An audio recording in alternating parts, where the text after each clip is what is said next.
Bom dia, galera, tudo bem com vocês? Vou mostrar aqui, galera, a fogueira de São Pedro, né? A de São João já foi. Vou mostrar aqui a de São Pedro aqui, ó. Olha, vocês estão vendo, tá coberta aqui, tava chovendo, né?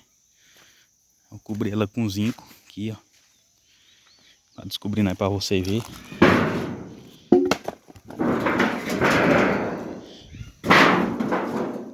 Já tá pronta já aí, ó. Aqui tem uns pau pra jogar em cima, né? Aí queimando vai jogando os pau. Da outra vez ela não queimou por causa da chuva. Mas que agora vai dar certo queimar. Cortei esse pé de manga ali, vocês estão vendo aqui, ó. Esse pau também é pra jogar em cima dela. Eu cortei esse pé de manga aqui, ficou só isso aqui porque eu não consegui cortar, né? O machado não cortou. Então tá aí a fogueira aí, ó. Vocês estão vendo aí. Eu vou filmar pra vocês quando acender. Tá ali a churrasqueira. Passar uma carninha, né? E por aí vai. Deus quiser vai dar certo esse ano.